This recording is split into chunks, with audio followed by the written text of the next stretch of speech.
Bonjour à tous, voilà, nous venons de suivre en direct de la mosquée Hassan II de Casablanca la prière du vendredi qu'a accompli Sa Majesté le Roi Mohammed VI Amir al-Mu'minin. Et à l'issue de la prière du vendredi, le ministre des Habous et des Affaires islamiques a annoncé dans une allocution devant Sa Majesté le Roi Mohammed VI Amir al-Mu'minin l'ouverture d'une vingtaine de nouvelles mosquées. Sa Majesté le Roi Mohammed VI Amir al-Mu'minin, accompagné de son Altesse Royale, le Prince héritier Moulay Hassan, de son Altesse Royale, le Prince Moulay Rachid et de son Altesse le Prince Moulay Ismail, s'est recueilli hier sur la tombe de feu Sa Majesté le Roi Mohammed V à l'occasion du 10e jour du mois sacré du Ramadan qui coïncide avec l'anniversaire de la disparition du Père de la Nation, que Dieu ait son âme.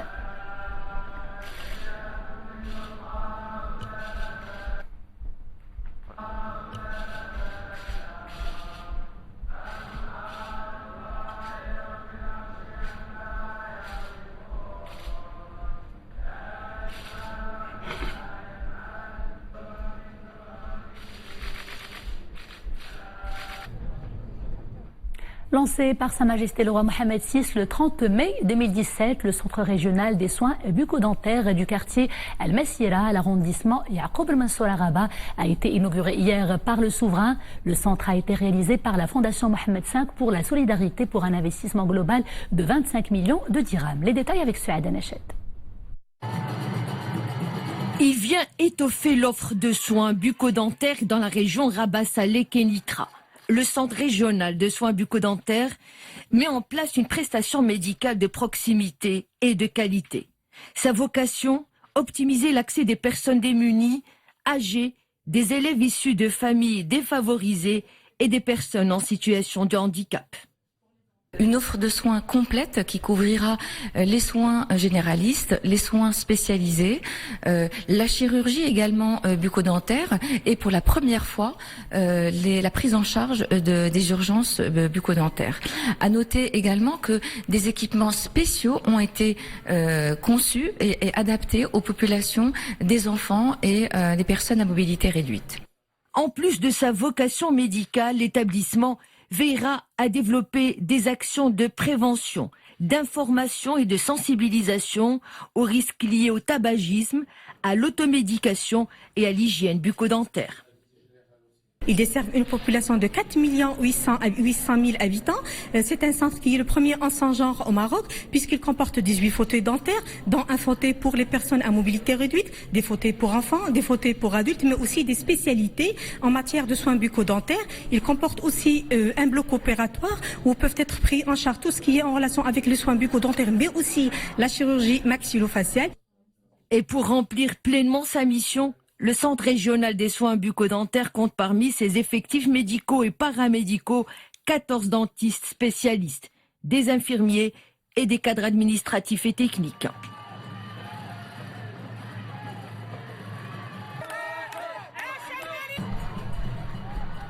Sa Majesté le Roi Mohammed VI condamne les attaques terroristes ignobles ayant visé les installations énergétiques vitales saoudiennes. Je vous exprime ma condamnation la plus ferme de ces actes abjects qui visent à porter atteinte à la sécurité, à la stabilité, à la quiétude de votre pays, souligne Sa Majesté le Roi Mohammed VI dans un message adressé aux serviteurs des deux lieux saints de l'islam, le roi Salman ibn Abdelaziz Al Saoud. La famille de la Sûreté nationale a célébré hier soir en grande pompe son 63e anniversaire à l'Institut royal de police de Kénitra. Une célébration en guise d'hommage aux agents et fonctionnaires qui agissent inlassablement pour préserver la paix et la stabilité dans le royaume. Qais Mohsin et Iman Ablo.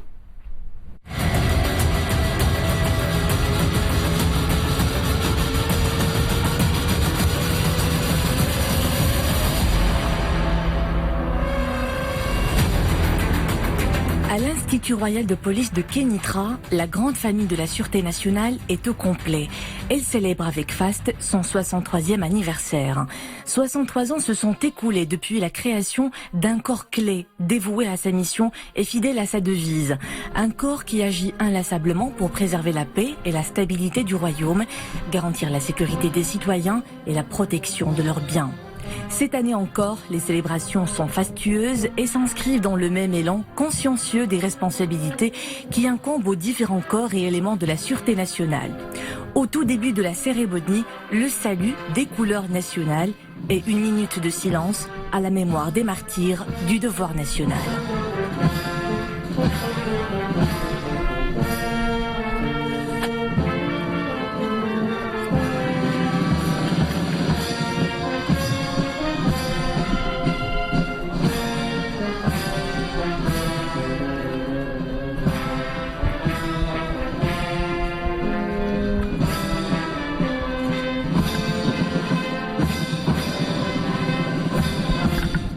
Et comme chaque année en ce jour, un show mirobolant, l'illustration éclatante de l'évolution et de la modernisation d'un corps aguerri, vigilant, au savoir-faire et à l'expertise mondialement connue et reconnue.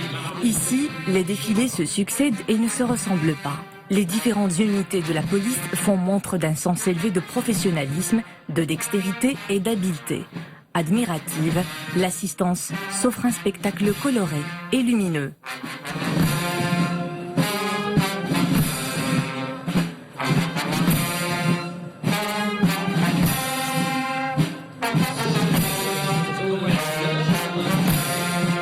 Des démonstrations de maniement d'armes, de self-défense et de différentes techniques d'intervention brillamment exécutées par l'ensemble des unités de la police. Arts martiaux, motards, sécurité rapprochée, police montée, unités d'intervention et bien d'autres encore. Des compétences humaines et des moyens logistiques à la pointe de la technologie. La DGSN surfe sur la vague du renouveau pour être en phase avec les besoins et défis sécuritaires.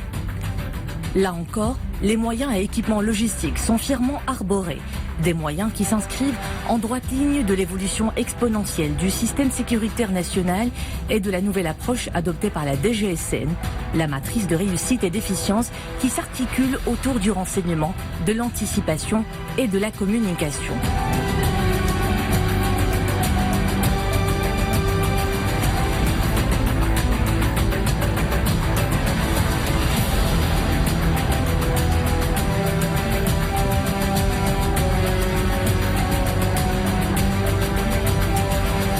Cette année revêt un caractère très particulier parce qu'elle vient juste après la visite de Sa Majesté le Roi Mohammed VI, que Dieu l'assiste, par le lancement du nouveau siège de la Direction Générale de la Sûreté Nationale, qui est un complexe professionnel intégré, mais aussi l'inauguration du Centre de radiologie et d'analyse médicale de la Sûreté Nationale et qui témoigne sans nul doute de la haute sollicitude avec laquelle Sa Majesté le Roi Mohammed VI, que Dieu l'assiste, entoure la famille de la Sûreté Nationale.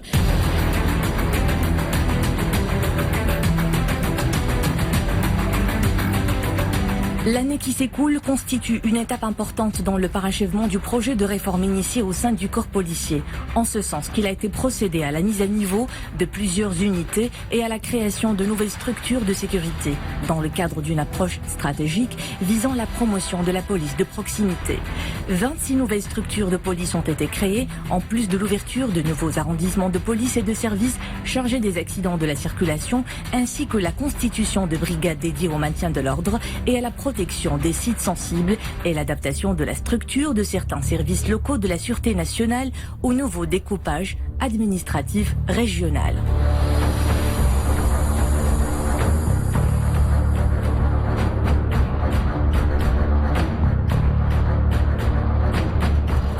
Lors de cette cérémonie, un hommage a été rendu à plusieurs membres de la famille de la Sûreté nationale, morts lors de l'accomplissement de leurs fonctions.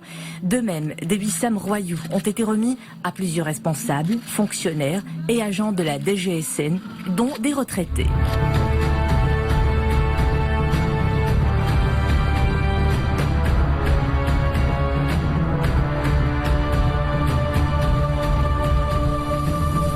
En 6 décennies, la DGSN a changé de visage et de concept.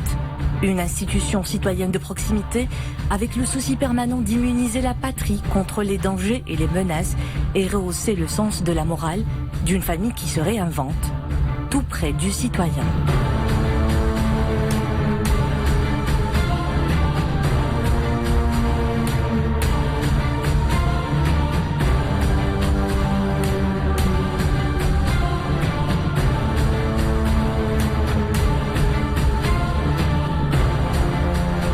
Et toujours à l'Institut royal de police de Kénitra où la famille de la Sûreté nationale a célébré avec faste ces dates significatives, son 63e anniversaire. Le directeur général de la Sûreté nationale et de la DGST, Abdelfatah Hamouchi, a procédé à l'inauguration d'une salle de conférence d'une superficie de 500 mètres carrés et avec une capacité d'accueil de 500 sièges et d'une salle pilote de commandement dédiée à la formation pratique et continue des éléments de la Sûreté nationale.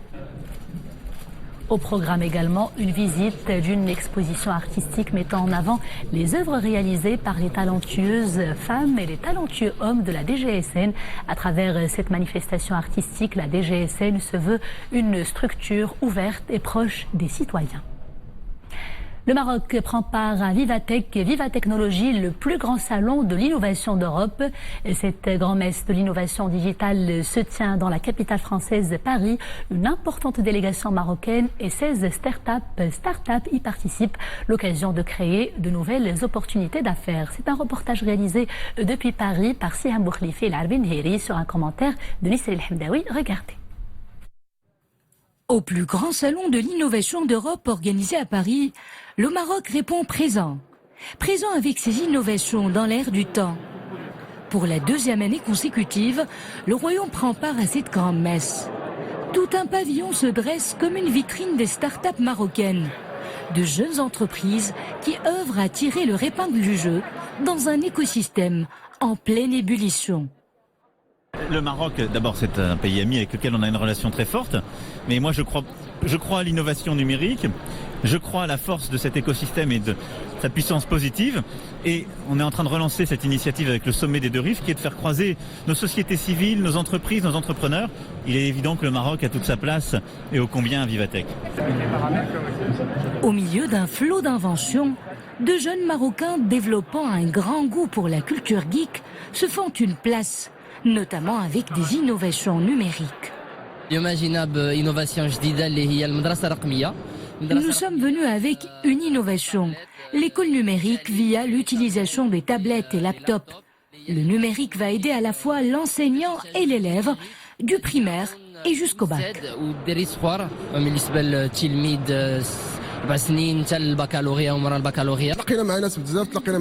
Nous avons pu entrer en contact avec les investisseurs et avec d'autres startups en Europe et en Afrique.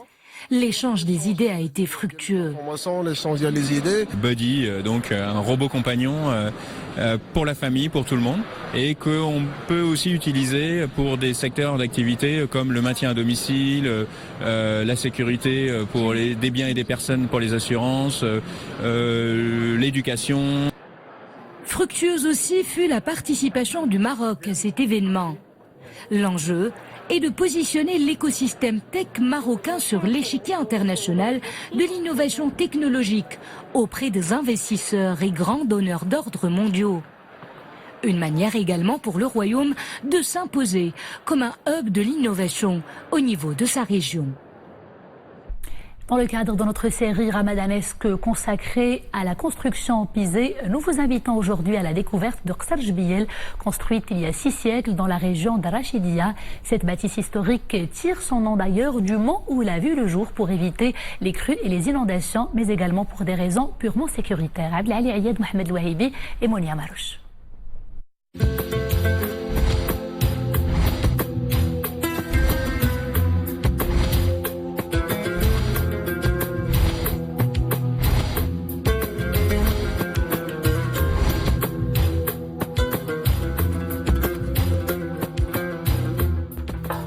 Nichée sur le mont Jbiyel depuis 6 siècles, cette majestueuse forteresse défie encore la puissance du temps. Elle se dresse face à cette oasis de Tefilelt et domine cette commune de Bni Mohamed Sijlemassa.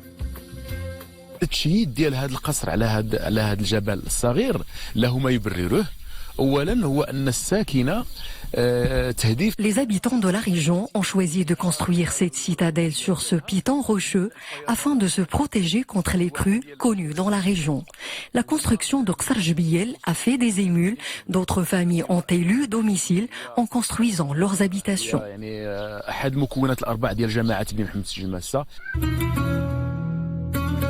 Témoins d'un certain art esthétique et d'un savoir-faire ancestral, ces demeures en pisé avaient joué jadis un rôle important dans la préservation de la sécurité de la région.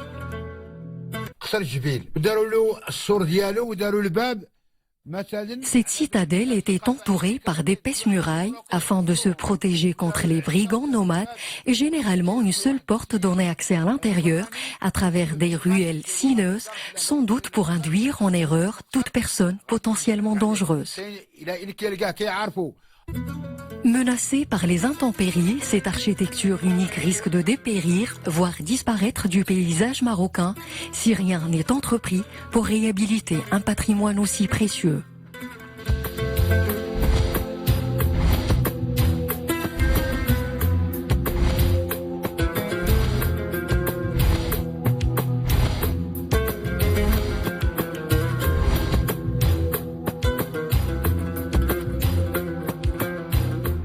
Et c'est ainsi que s'achève ce journal. Merci de l'avoir suivi. Dans quelques instants, vous avez rendez-vous avec Zoubeida El-Fatihi pour le journal en espagnol. Quant à moi, je vous dis à demain, toujours avec grand plaisir.